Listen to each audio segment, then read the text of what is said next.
My name's Cassandra Atherton. I'm actually the judge of the annual Joanne Burns Award, and I'm series editor for Spineless Wonders Microlit anthologies. And tonight we rejoice in microliterature, and we also rejoice in the land that we work and write on. So I'd like to take this opportunity to acknowledge country. I do want to suggest that to get the full appreciation of microlit, what you really want to do is listen at the very ending and see how those amazing endings in microlit open out into something bigger. And so for that reason, we've just got a little pause between each of the microlits on the reels. So please don't think it's a technical fault or anything. We're hoping that's a moment, a little beat, a moment for you to breathe and to think about what you've just seen. For those who don't know what microlit is, I'd love to recommend it to all writers and readers. Its compression and its brevity is so fun to work with. It treads the line between short forms such as flash fiction and microfiction and prose poetry. It has a different approach to narratives, and it has wonderful endings, as I said. So, one of the most important parts of tonight, I'm going to ask the director of the Newcastle Writers Festival, Rosemary Milsom, to announce the awards for the Hunter and National categories of the Joanne Burns Microlit competition. Rosemary, can I ask you to present those awards?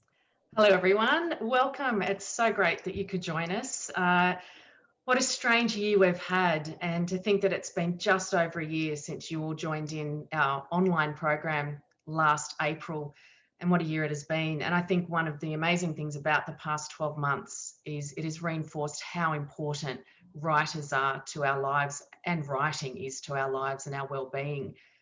I also want to acknowledge that I'm coming to you from the land of the Awabakal and Worimi people, and pay my respects to elders past, present and emerging, and welcome any First Nations people who are joining us here tonight.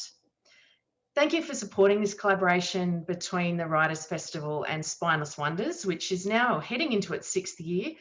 I want to acknowledge the support of Bronwyn Meehan, who's going to stay off the screen tonight, but she's doing a lot behind the scenes. And it's a really, really fruitful relationship that we've built over the past 5 and 6 years.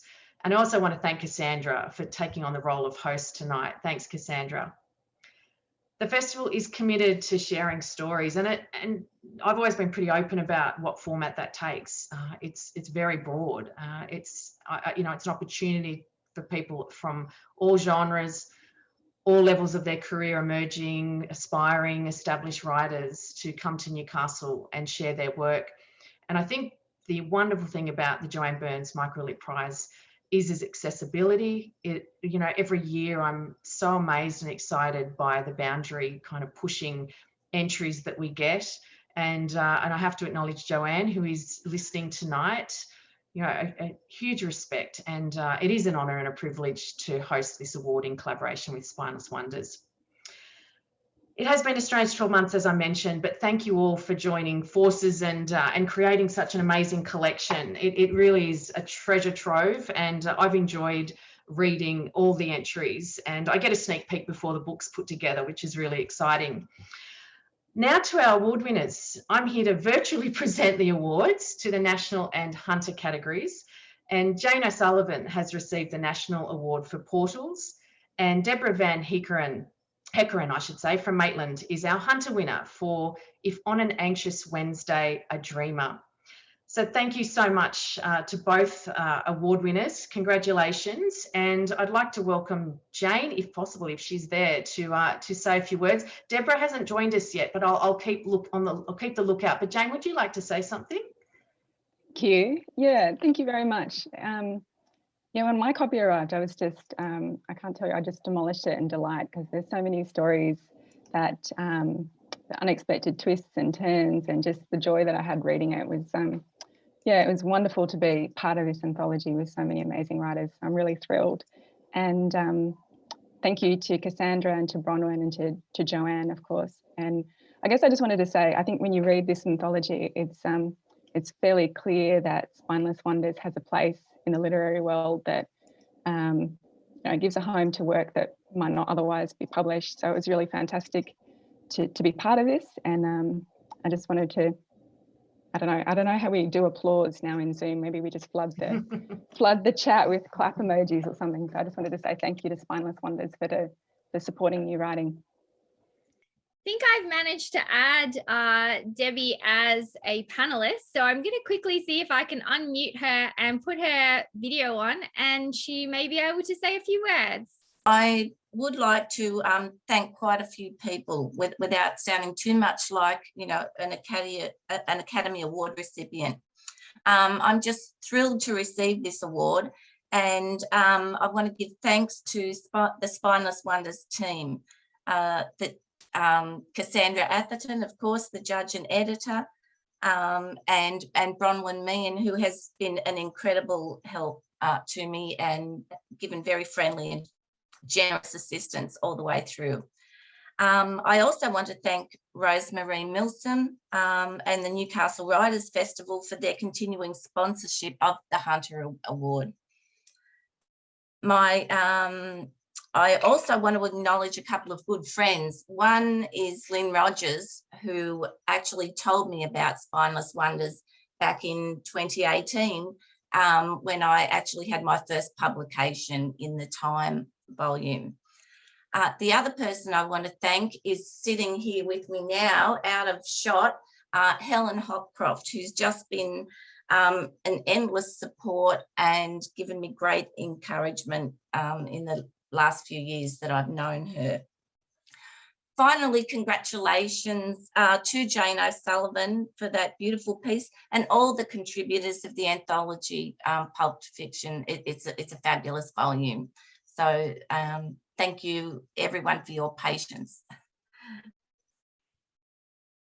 Thank you so much. That was a wonderful speech. And thank you for joining us.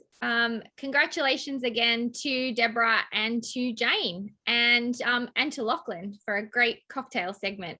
I'd like to move forward now and ask someone who is quite near and dear to me. She is a brilliant fellow prose poet. She is a lover of the short form, devoted to all short forms. And she's going to officially launch our Pulped Fiction anthology. Allyson Miller is a prize-winning prose poet, an academic who teaches writing and literature at Deakin University in Melbourne, Australia.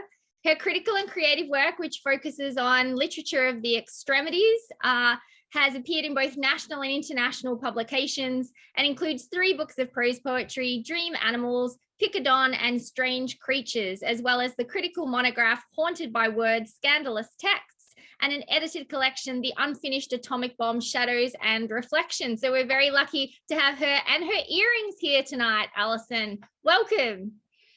Hello, thank you for having me. I'm so excited to be here celebrating this magnificent, gorgeous book, this anthology, this wonderful thing. I feel like we should all be at Jackrabbit Slim's doing the twist, but sharing a cocktail with you all and maybe doing a little dance in the chair is just as good. It's just as close to the real thing. I have been reading and rereading this anthology for a few weeks now, and each time I'm overwhelmed by its sense of play and its sense of playfulness. In many ways, it's such a joyful collection of works. It is funny and it's irreverent, and it's so consciously aware of the boundary-breaking, rule-transgressing potential of genre. I think, like many people at the moment, I'm often actively seeking out levity to help counterbalance so many of the grim realities that we're surrounded by at the moment. But perhaps ironically, dark humour seems particularly fitting and particularly attractive at the moment as well, especially when it's connected to the absurd or the bizarre. And for this reason, I keep going back to the amazing Jane O'Sullivan's poem Portals, which we just heard before, which is just so wonderful. That line, jellyfish gobbets, possibly an arm, she wrapped the bits in paper and put them in the bin, is just, it's so wonderful and it's so evocative. And it also kind of strangely reminds me of the time that one of my cats brought home both a cockatoo and a fried chicken breast, but that's quite a difficult story and perhaps one for another day instead. Like many readers and writers, I'm obsessed with first lines, which I think are so critical to all kinds of writing. But especially critical to the short form, in which there is so little space to capture the attention and the imagination of the reader. The opening lines of this collection, written by the amazing Joanne Burns, speak to all the possibilities of reference and meaning that can occur in the condensed form of microlit. Virginia felt pretty heady when she entered the pantry after a morning among the butterflies in the garden at Monk's house. I'm so lured into this poem as I am into Mrs. Dalloway, but instead of flowers, my head is full of moths. The playfulness at work in this anthology, of course, is also quite complicated. It combines ideas about genre with the subversive prose poem, which makes for some really provocative, dissident and destabilizing results, which is my favorite kind of reading. So many of these poems work within the understood rules of form so as to explode them from within. There are no Bond girls, but there are Bond drones. And the only femme fatales are written within parodic reimaginings that unsettle ideas about masculinity and power. Jude Bridges' brilliant Killer Night does this so beautifully with its protagonist who drives a big fuck off car and a beautiful dame with a body so hot that if you pissed on her, she'd still be steaming in the morning. Those are some pretty memorable lines. The imagery is abject and brutal, and it's hilariously incisive. And it highlights so well that there are very few straight lines here. This anthology is marked by double meanings, its slippery codes and messages, and its transitions between the real and the unreal that ask you to reflect on what the representations we consume tell us about how the world is ordered. And as you might be able to tell, there is a fascinating disturbance of genre and gender in this anthology, a real resistance to stereotypes that position women as weak and passive and hapless, and men as the heroic drunks or geniuses that are sent to save us. The narratives of pulp fiction are often dismissed as formulaic and therefore kind of uninteresting, but as a defamiliarizing tactics of so many of the poets in this collection show, there is often the unexpected within the expected, something extraordinary that might occur. I never expected to read, for example, a poem about Boris Johnson being horny for the idea of physically fighting a viral disease, but that is both the joy and the horror of pulp fictions, which thrive on the sensational and the lurid. They often give you a little more than what you ever predicted, and this is an image that I will absolutely never get out of my head, so thank you, Ruth, for providing that. It's both wonderful and slightly unnerving as well. So I promised Cassandra that I would keep this very short and very sweet. So I'd like to end by congratulating all of the wonderful writers in this fantastic anthology, which is vivid, it's fast-paced, it's violent, it's erotic, it's abject, it's challenging, threatening, dramatic. What more could you want in a collection of microlit? All of the ingredients for the best pulped fiction. My congratulations to, of course, to Spineless Wonders and the fabulous Cassandra Atherton for creating yet another innovative and subversive collection of microlit, and to the Newcastle Writers Festival for supporting the Joanne Burns Award and such a spectacular anthology. Thank you again for having me. If I'm allowed to raise a toast, I'd like to this beautiful anthology, this exciting book, which I'm going to keep reading and rereading yet. So cheers to everyone and congratulations.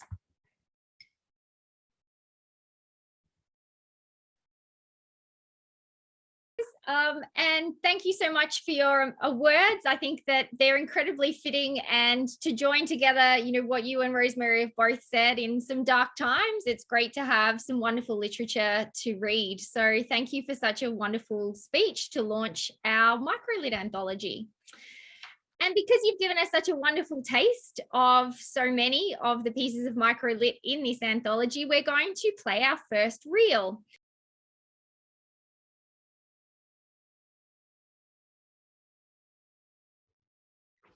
Hello, my name is Maddie Godfrey. Welcome to my tiny house. I am broadcasting to you today from Wajak Noongar land.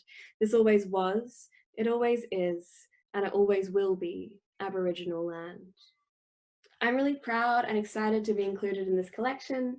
I have really fond memories of watching Pulp Fiction with my dad when I was younger, so I'm sure he will love the title and be really excited to read this. We are in a tiny house because the title of my piece is Tiny House for Sale, Perfect Fit for You and Your Muse. Welcome. Come in. The important thing about tiny houses is you must remember to close unnecessary doors. See here, how the kitchen wall becomes a concealed cupboard.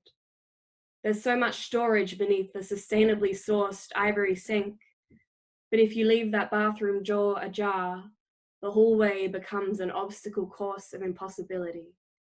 The owner? An architect. Skilled at squeezing stories into small spaces. Through that archway, you'll find the compostable couch. Duck, fuck! Sorry. The previous muse was significantly shorter than you. Slumped shoulders, perhaps. Her head bowed like permanent prayer. More about the architect. A minimalist. Likes his coffee black and his women cry. Sorry. Nothing important. Just mumbling to myself. That's right. This is that famous house from that famous video. See how the bed folds down like a sarcophagus, how the stairs are shaped like sharpened tongues, and the garden is located on the roof, where you can't water it without risking yourself. All these tiny details. They really paint a persona onto the pine ceilings. Isn't it a bargain? They just need a quick sale. You must remember to close unnecessary doors. Otherwise, you can't escape. I mean, stand up straight. Thank you. Thank you so much to Spineless Wonders and everyone who worked on this. Thank you so much to Cassandra Atherton, the editor and judge of this. I'm really excited just to go away and sit down and read it all. Some great work in here. So yeah, thanks for having me. Have a good day.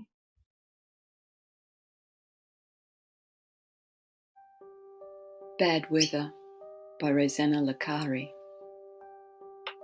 Dad'd go bushwalking alone. Mum would say everyone should be careful in bad weather. That's for sure. It was a grey, wet day when he vanished. The police scoured the tracks and gullies. Nothing.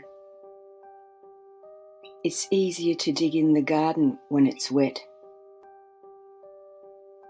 You're such a good girl, Mum would say when I helped her after Dad disappeared. At least the beating stopped. I wanted to burn all his things, but Mum said we needed to show respect for the dead.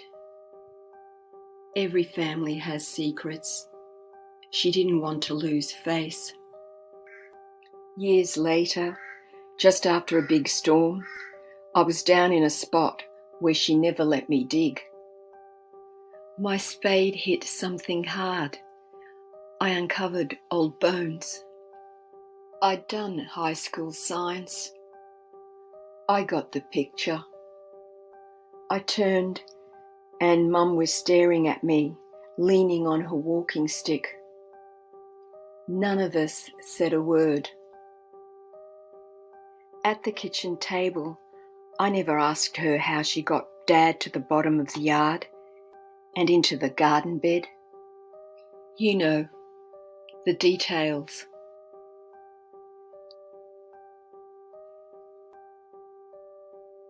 She just kept stirring the tea in her cup. She could barely speak. By that time, the cancer had got to her throat, and we were used to silence.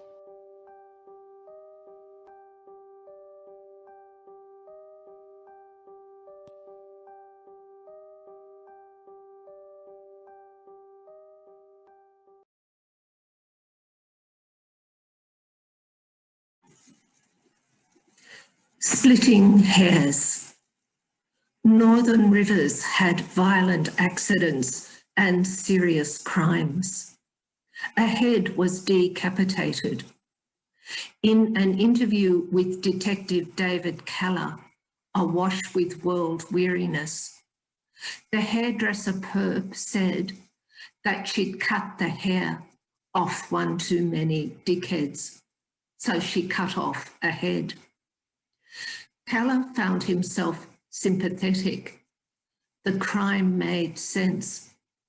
So much so, he couldn't bring himself to read her the act, take a statement, have her sign it. He left the room to his good cop ensemble performer. Besides, he had a good hairdresser.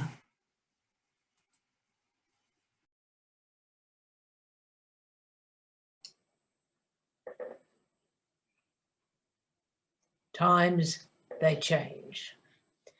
It was a dark and windy night when, woken by sounds unusual, driven out to investigate from the safety of bed, a crash and boom, the back gate swung open. Rustling, clucking shrieks from the henhouse soon follow. A shadow falls from out the dark, gives me this night a fright. Takes a leap to bring him down right. Thin fella, no meat on these bones, all right. Deals for mining mates and the military done as a virus of poverty spread through the land soon stun. Infamy, unemployed, on the move, seek jobs where there's none. Just wanted a few eggs to feed my family. Chook came running at me, pecks at my throat. Had a knife, sliced to save my life. I've lost my head. Where are we going? Cannot see what's ahead. Neck in a bucket, like a hill's hoist round in circles, my feet run. Play me no sad songs, King Rooster, old cock boiler. He's dead. No respect. Gone. Told Rowdy, don't you show your face in this town again. Gave him the carcass, a few eggs to take home. Apology to Bob Dylan, but this was murder. Most foul.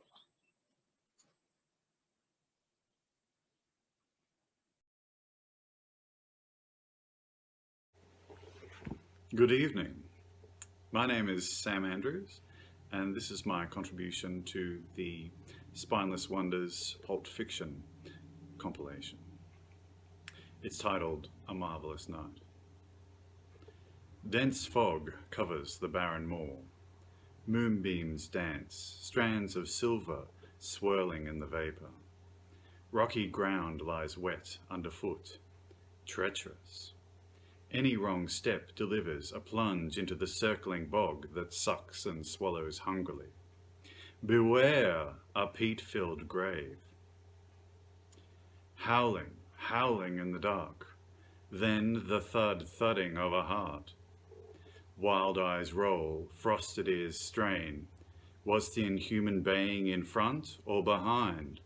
Better keep running or better to hide? Are those boulders a cave? Howling in the dark. Boots heavy with mud rise and fall. The cave mouth opens, swallowing the prey. His crimes committed regularly. Traveling fools who wander villages after dusk should be robbed, should be beaten. This one had looked soft, tasty in the warmth of the tavern's fire. Knowing faces were averted as he followed the boy outside. Leering, creeping closer, greedy, grasping fingers outstretched. Then the moon and transformation. Horror of horrors, a milk-fed boy becomes the creature of nightmares. Now, cowering in the dark, a besieged swine in its house of stone, but not alone. Yellow eyes open, burning with anticipation. Moist, urgent breath envelops a shivering nape. Realization dawns, too late to flee. Blood fountains over the beast's maw. Well, I hope you enjoyed that. All the best for 2021, And I hope you enjoy the rest of the stories for the Pulp Fiction compilation. Thank you.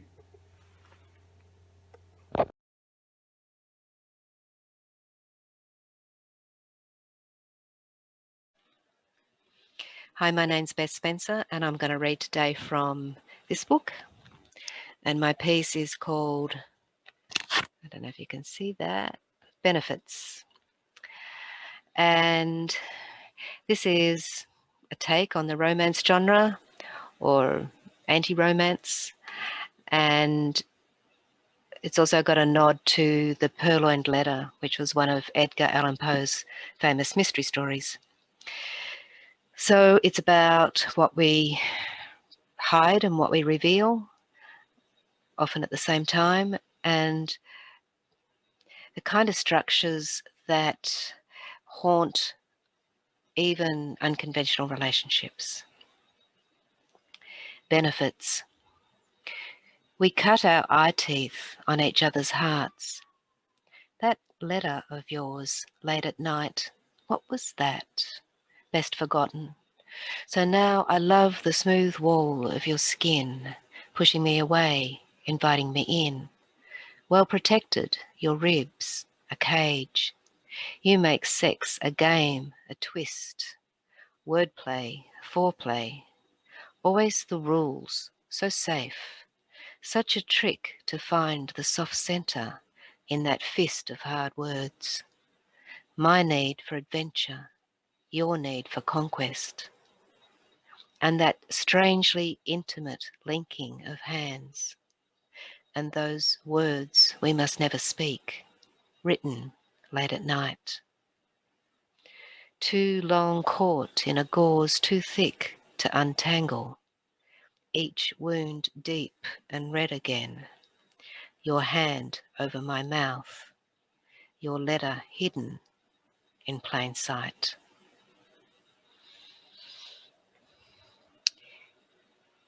Thank you. Thank you to Spineless Wonders and Cassandra Atherton and everybody else in this wonderful collection.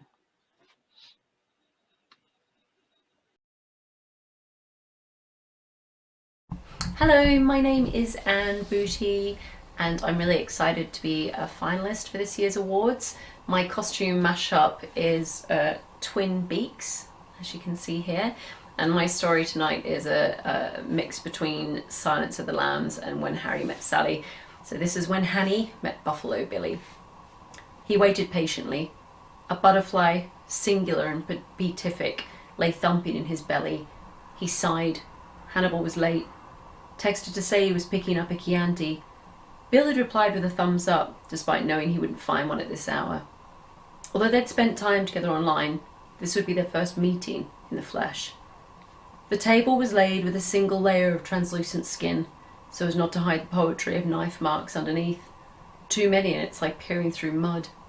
When his date arrived empty-handed, Bill was struck by his strange mask until he remembered there was a pandemic out there. How kind of him to be so respectful, he thought. They were shy with each other at first, until Hannibal was given a tour and allowed to peer into the pit. The girl shuddered as she looked up at them, pleading.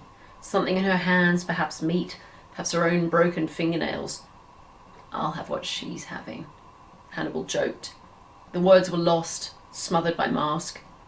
Bill smiled awkwardly and led him to the dinner table, his date walking close behind, licking his chops. Thank you.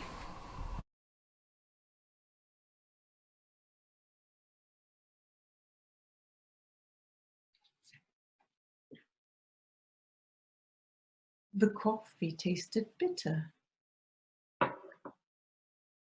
Wasn't she in Casablanca drinking gin with Victor? Oh, her head was spinning. She couldn't remember her name. Ilsa or Alicia? They sounded so similar. You must remember this. That corny old tune again. Maybe she was hungover. That's not your coffee, they were saying. That's Alicia's. And then it came to her. She was an American agent in Rio. Devlin, her contact, had said he loved her. But Dev had passed her over to Alexander. And when Alex asked for her hand, Dev never once said, "You don't have to do this." Instead, he said, "A man doesn't tell a woman what to do." What a load of hooey. They must be poisoning her. She couldn't see through the fog. Or was it her hair flying across her eyes? But this was a clammy, swirling fog, the type you get at airports at night. The type you get when you don't know who you are anymore or which man you're supposed to belong to. Rick was passing her over to Victor. Rick had turned his back, was leaving with Louis. Was it her cue to cry again?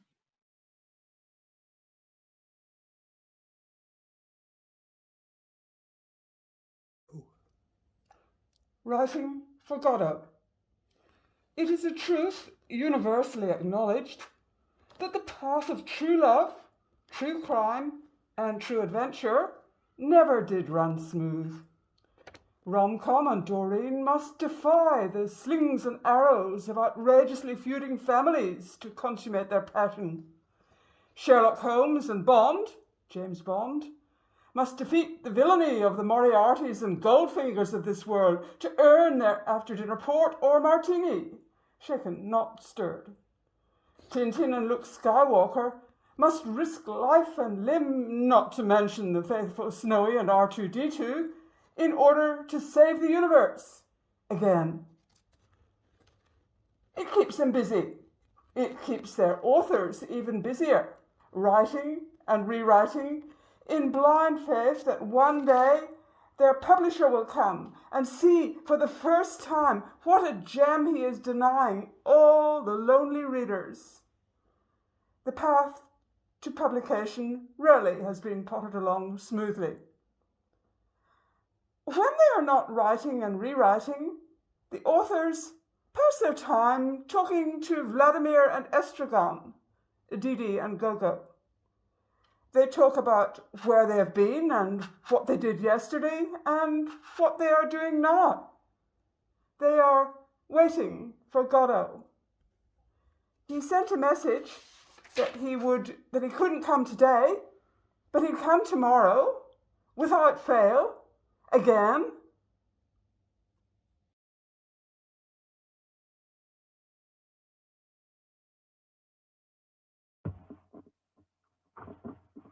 Death of a Goth. Virginia felt pretty heady when she entered the pantry after a morning amongst the butterflies in the garden at Monk's house. Cook had just left to attend a funeral and would be absent for 2 days. Virginia had plans to make a batch of scones for TSE's visit to talk about a new edition of The Wasteland. "Oh no," she shrieked. She hadn't expected to find the flour full of pantry moths. Pantry moths? Those little vandals, waves of them coming at her. She had forgotten how to kill them. "Lenny, Lenny," she called. Leonard should remember how to get rid of these pests. After all, he'd had plenty of bug experience in Ceylon. But he couldn't hear her. He was down by the river reading a biography of Ramakrishna. His ears were full of bhakti. Maybe she should telephone Vita over at Sissy. But she might laugh at her, assure her that they would die in the oven. Just little specks, really. Then Virginia had a light bulb moment. That bottle of ether Tom and Viv had left behind on the guest room mantelpiece last visit should knock them out. There'd still be time to make the scones. She'd serve them with peach jam.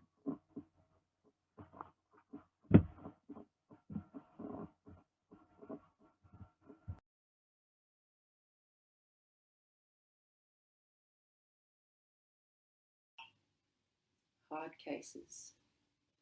True detective, phantom detective, dime detective, spicy detective, detective weekly, suspect, detective fiction weekly, detective story magazine, private detective, FBI detective, amazing detective, special detective, popular detective, thrilling detective, true detective, thrilling mystery, crack detective, clues, shocking detective stories, exciting mysteries, detective, spicy detective, master detective, detective cases, detective book, the gangster, real detective.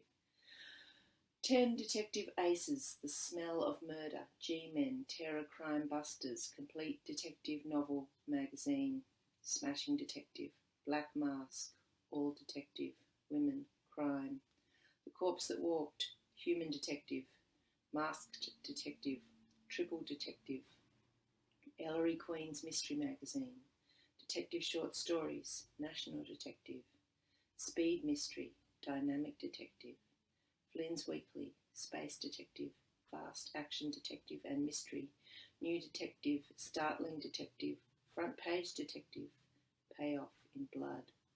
2 complete detective books, Top Notch Detective, Headquarters Detective, Strange Detective, T as in Trapped, Detective Tales, Daring Detective, Simon Lash, Private Detective, Crime and Violence, The Unconscious Witness.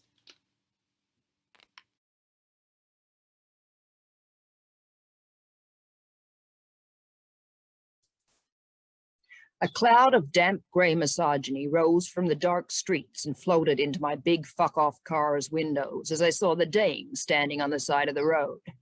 She had a scarf over her hair and a body so hot that if you pissed on her, she'd still be steaming in the morning. Despite the fact that I had bourbon to drink and a problem with the camera guy, who kept filming the less pleasing side of my face, I pulled over. "Where are you going?" she asked. "Depends who's asking." "I got a problem." Sure she did. And she told me that problem was a husband who didn't like the way she vacuumed the house, left stripes in the living room carpet, didn't vacuum under the rug in the study, forgot to empty the bag. "Why don't you leave him?" I asked. She turned away from me, the camera guy following the prettiest side of her face. "Damn him to hell." "It's complicated," she said. "The situation?" "No, the vacuum cleaner." I drove off into the night, leaving the camera guy, the dame, and this voiceover narration limp and lifeless under my big fuck-off tires.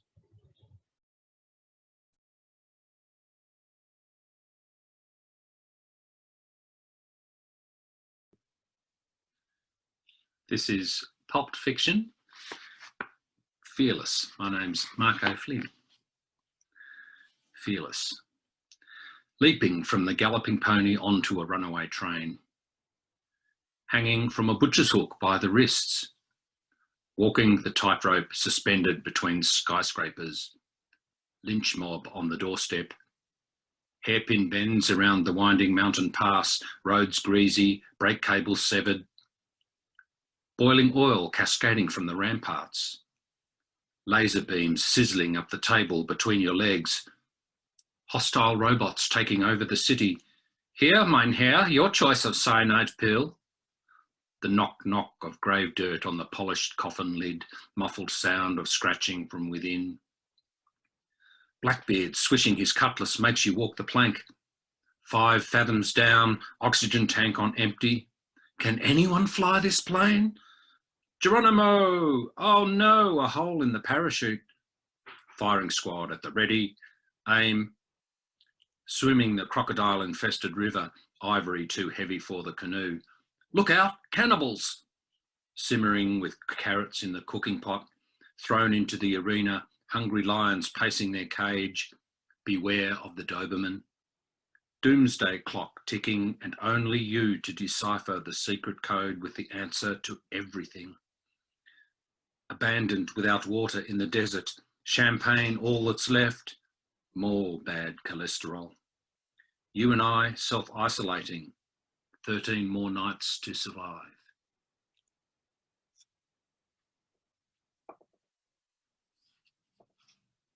click.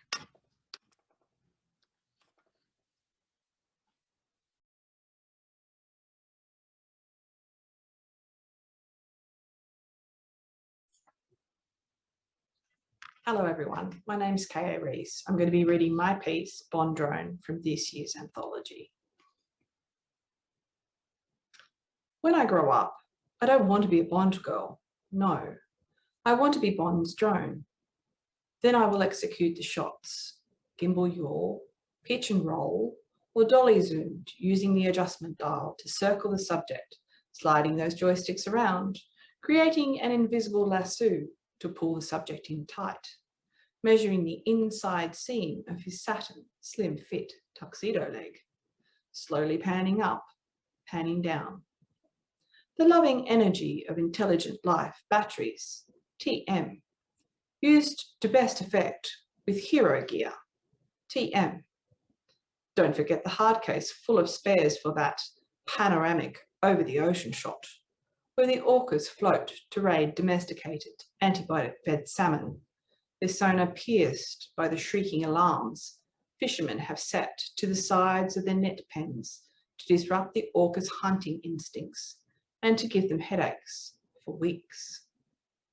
Killers in their Bond tuxedos, black and white matriarchs using familiar research boats to hide behind and sneak up on their prey.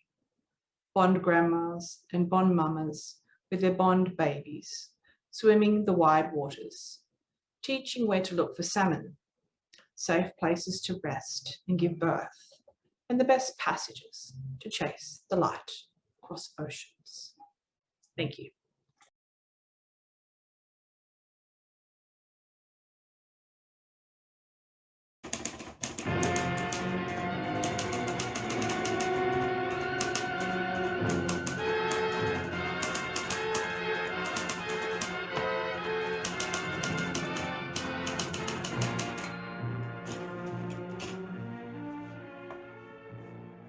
A cent and a half. Otis McIsaac rented an apartment bang in the middle of the 44th Street strip with a liquor store on street level. During the hot summer of '38, its dingy living room hosted gatherings every Saturday, crap games and card games, and always talk of stories and editors and dreams of 2 cents a word, selling to Black Mask, breaking into the slicks. One night, with celebrations in full swing, Otis hauled out his Remington, announcing he'd promised Norton Taylor at Detective Fiction 12,000 words by next morning. Regardless, Otis insisted the party continue. By midnight, chaos all around him. He had a title, a hero, a victim, a twist, and 2,000 words. He called for opinions, an irresistible invitation to a room full of writers. By 4, he had a complex cast and a plot we all knew had something. 3 months later, Hollywood picked up Cloak of Chaos. Bogart would play the hero. Otis moved west, bought himself a Packard. Many who'd been there the night the story was written laid claim to its unforgettable denouement. But stuck as we were on a cent and a half a word, we had no time to waste on resentment.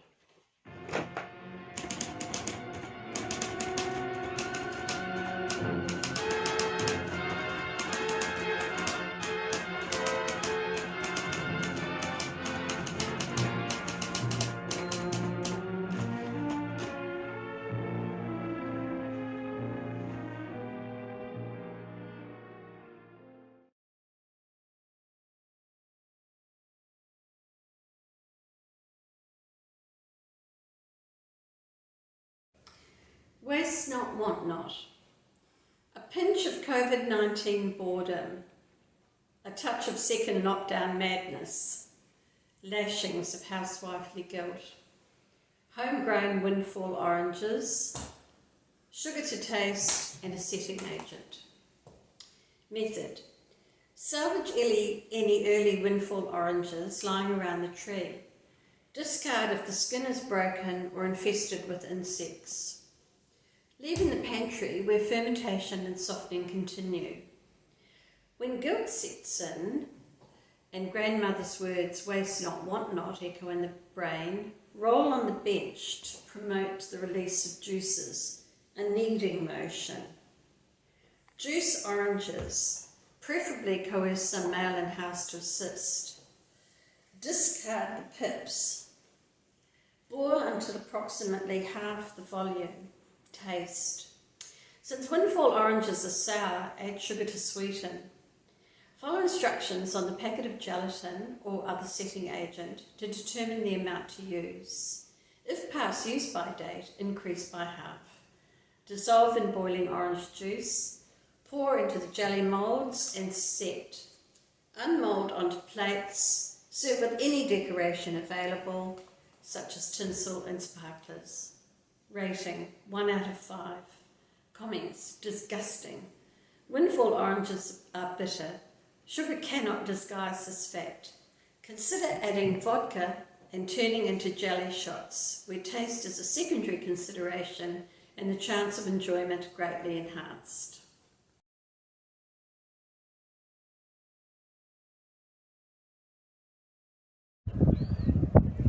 Hi, I'm Brenda Proudfoot, and this is my story, Shared Pathway. In the lake, beside the path, a white egret stalks the shallows. Mummy! Sebastian, come here. He won't hurt you, you know. He's so good with children. It's okay, darling. The doggy's gone now.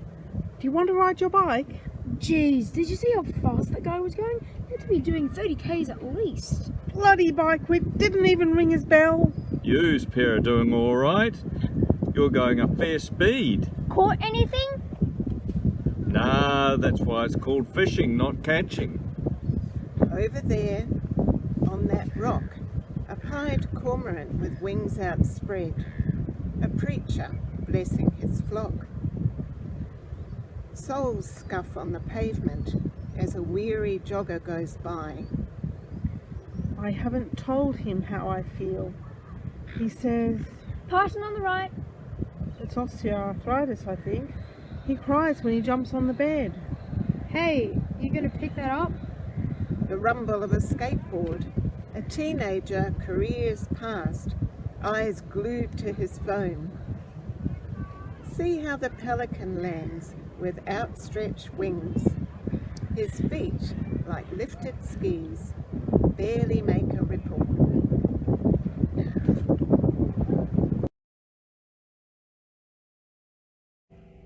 Your loved one. We offer whole-of-life pet care for your peace of mind. Our dedicated team of animal lovers will collect your special companion or take advantage of our convenient downtown drop-off point. Endangered species not accepted. Limit of 2 larger animals, horse, cow, llama, donkey, etc. 5-star accommodation, season-appropriate bedding, enrichment toys, including home-crafted cap dancers, organically sourced chews, themed music, aromatherapy. Our unique green cuisine includes vegan, gluten-free and paleo. See menu options. Our smiling receptionist Amy Lee, favourite animal the goose, is waiting to take your call. No credit or refunds. Personalised Zoom counselling available 24/7, helping you adjust in advance to your loss. Indian language groups a speciality.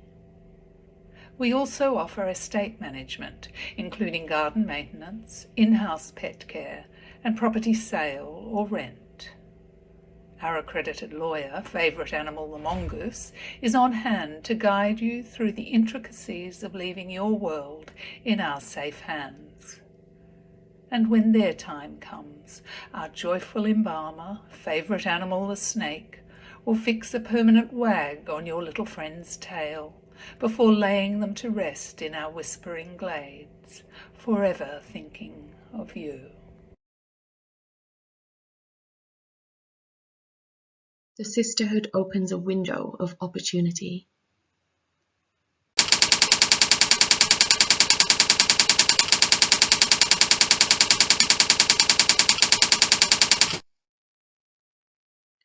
No, I need to reach out. and touch base ASAP. Your predicament is a significant pain point for the sisterhood. Yet you are strangely jovial, evidenced by your singing while sweeping that mini prison you call home. Incidentally, sweeping is now obsolete. A best-of-breed vacuum cleaner would be a game changer for hoovering the crumbs of untidy dictators. Nevertheless, you need a paradigm shift, Snow. Yes, you've been giving it 110%. But isn't it time to start thinking outside the box? Raise the bar. Do you want to spend your days at the beck and call of 7 bosses just to live rent-free? It is what it is does not align with our mission statement. Let's empower you. Let's get the ball rolling before the goalposts are moved and you are locked in. Time to act. This train is pulling out of the station at 10 tomorrow morning. I'll get all your ducks in a row. And you can say goodbye to each one before we jump ship and get on board. Forget the prince, Snow. At the end of the day, he's a non-starter. Let me reconceptualize your story. Change is coming.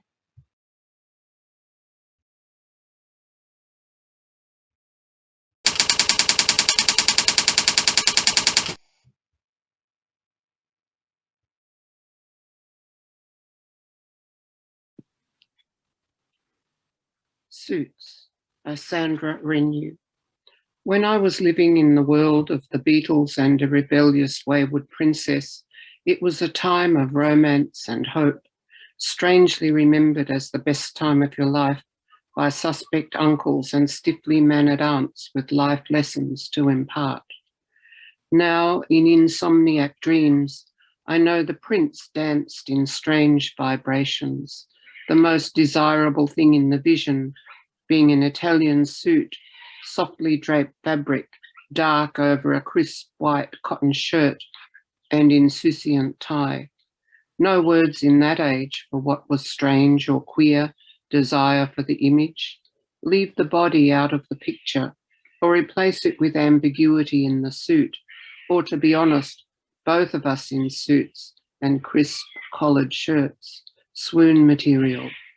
Now we have the words, banal descriptions for same-sex androgyny, 2 of us on the wedding cake, still in our Cuban-heeled boots and the Italian suits.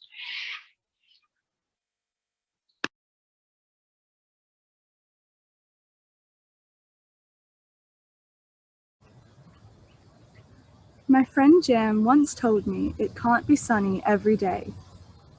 It was just something she said while we were down the creek, waiting for the bell. Clarks discarded on the bank, we laid top to tail on a rock midstream, our legs dangling off the edges. Hey Poppy. I turned my head, absorbing the rock's warmth into my cheek. She faced the sky with closed eyes.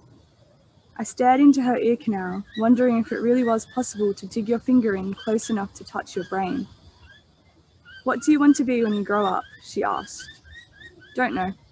What about when you were little? I didn't want to say.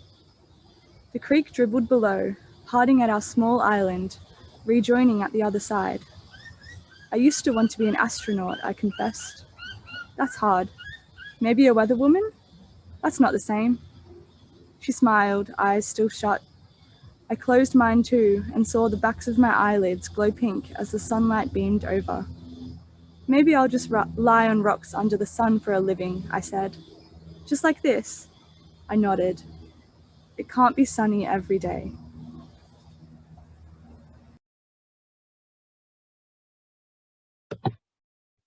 Hello, my name's Danielle Baldock and I'm going to be reading from the Spineless Wonders anthology, Pulped Fiction. My story is called 451, Life, Burning.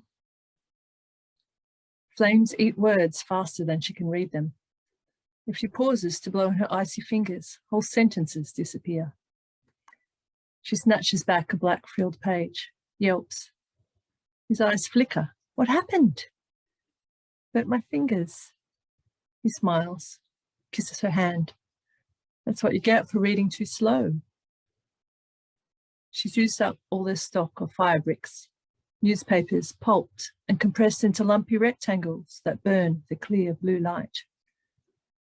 Now she starts on her precious collection of books, her least favourite first.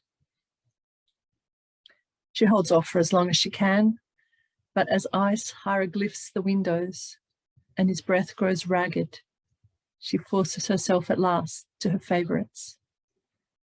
She reads them aloud, murmuring as she feeds them to the hungry flames. Images of their old life burst into being in the bare room before they're consumed. Dreams of marshmallows and baked potatoes glow in the hissing flames. He grows stiller, quieter as she picks up another book. Strokes its cover, puts it to her nose to smell the familiar, papery smell. Bites her lip as she rips out the first page. She chokes then, takes a deep, deep breath, and feeds the brave, precious words into the flames. Thank you.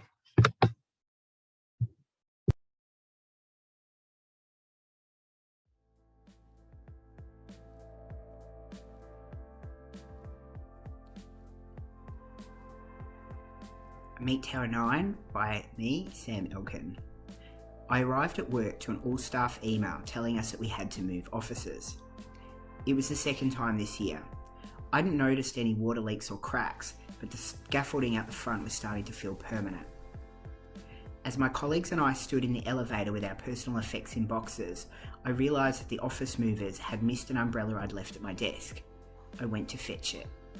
When I arrived, the office had already been gutted and a strange smell hung in the air. I pushed past a do not enter sign and saw the exterior wall being carved off by a huge serrated crane. It plopped fleshily to the ground below. I backed out, mouth agape, and maniacally headed to the ground floor. As I descended, I opened my phone and read conspiracy theories about secret plans to start growing office towers from DNA-altered bovine stem cells to address dwindling global supplies of steel and arable farming land. I escaped outside and saw that the building was made entirely of meat, like a supersized doner kebab rotisserie in the sky, growing to cut building costs and feed us all. Thank you.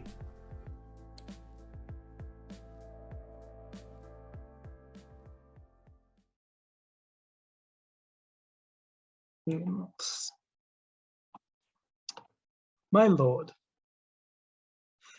Frederica de Gaules had, after much effort, become a squire to the brave Lord Green, scourge to those evil trolls on the other side of the valley.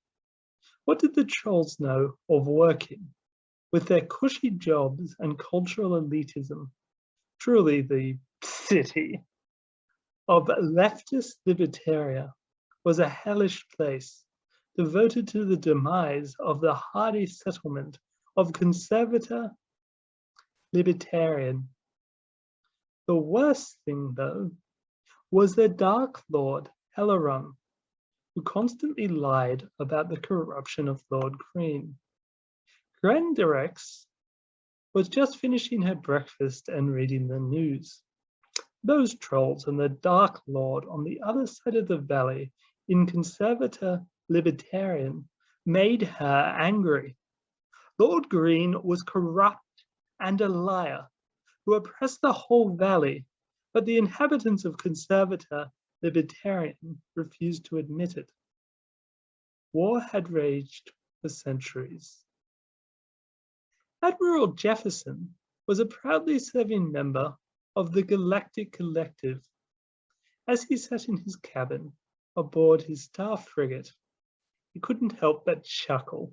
Didn't those valley dwellers, humans all, know that there were real threats like the Galaxy Peacekeepers?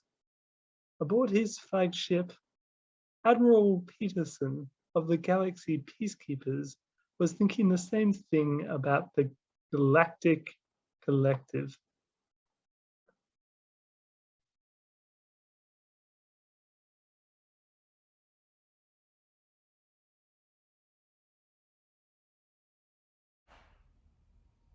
self-restraint. I watch from the window. The zombies are drilling and hammering. It looks like a ramp, maybe a skate park. Yes, they've built a skate park in the driveway next door. Scooters, boards. There must be 8, 9, 10 zombies slicing along the concrete. They spill onto the road, but no one cares. No one's parked here in months. The zombies go shopping. They come home with cases of beer and extra packs of toilet paper, but they are laughing, high-fiving each other. Tonight, the zombies bring couches and armchairs out to the street, line them up in tight rows.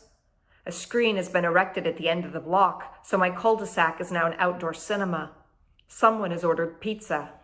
The zombies drink beer and make toasts, shouting over each other as the opening credits begin. I love this movie, but someone coughs, splutters. It's well past midnight now, and they're running up and down the street, shrieking and whooping. I peek through the curtains. They are falling on the verge in front of my house, giggling and making out.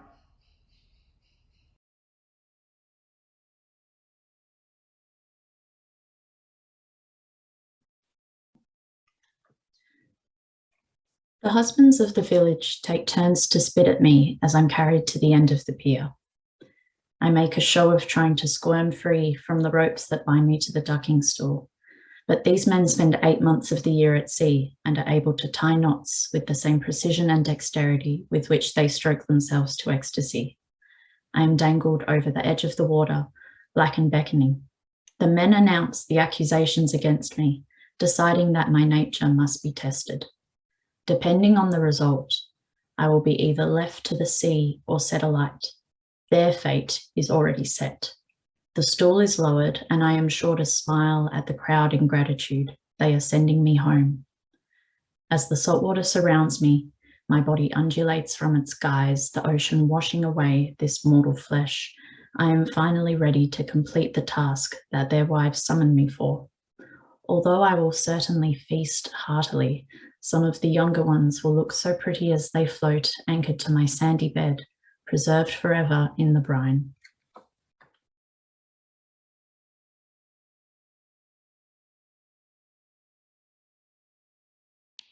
Fever Tale. While the sink piles and the taps dry and the lamps hiss and the mirror flattens and the walls dampen and the carpet ripples and the air passes through her, the sound is a conch or a fridge or some pressurized underwater breathing. The sleeves hang, the pants dribble from her hips, the shoes slap, the fingers crack. She believes she can see bone. She believes the sea is a ship. The ship is her bed is a rock. Her rock is a shore. Her shore is some alien isle she's washed up on, panting and shuddering at the gales. Blacked out by the sky that rides above her, raked by tides, scored by shells, wrecked on the sand with her belly heaving and the nights hurling up bilge water, spitting grit. She is passed over by the birds at great distances. Her skeleton and her eyes are whitening in this viscid asylum, where the mist drips blister packs, droops soup, screws bruises into her glittering fears, pulverizes her citric hip joints, steeps onion in her spine, and a sweaty pot of Vicks slips, descends into glass. No soft landing, jagged slate as the fever breaks.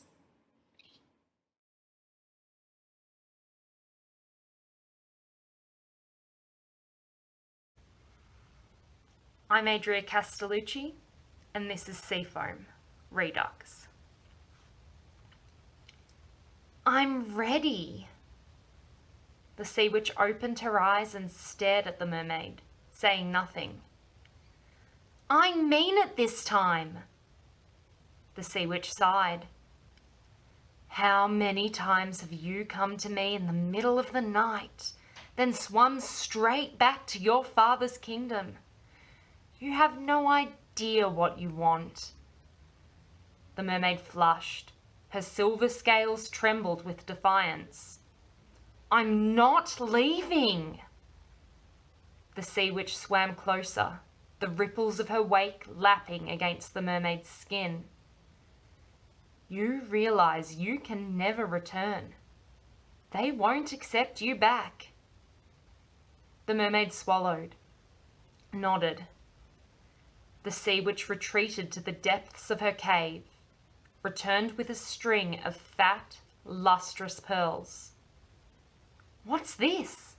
the mermaid asked. "Something I've been keeping for you." The mermaid bit her lip, pulled back the floating curtain of her hair. The sea witch's fingers brushed against her neck. The necklace's clasp clicked into place. "What do you think?" The sea witch wrapped her tentacles around the mermaid. "Do you like them?" The mermaid tried to speak, but no sound came out. Then her lips met the sea witch's, and she found her voice. "My love." They drifted down to the ocean floor.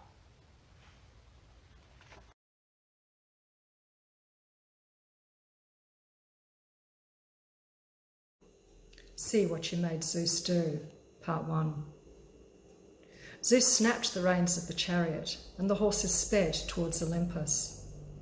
Zeus felt restored to himself after the unpleasantness with Hera, satisfied with the afternoon's ravishing. He chuckled. Transforming himself into a white bull and coaxing a rope onto his back had been a clever trick. Sure, she'd screamed when she realised she was being abducted, cried later and said he'd hurt her. But he knew she'd get over it. They always did. Besides, didn't he deserve a little fun? Ruler of the heavens was a tough gig, what with pronouncing oracles, ordering the heavenly bodies, quashing rebellions. He imagined how it must have gone, the recent conspiracy against him. Hera plotting with the others. Remembered again, waking, bound by rawhide thongs, the helplessness.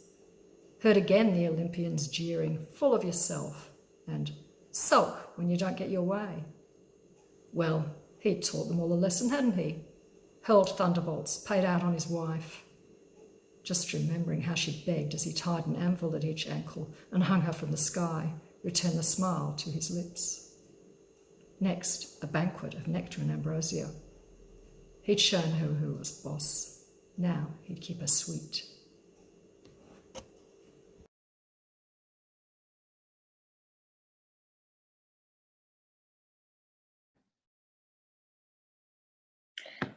This story is called Superpower Reveal.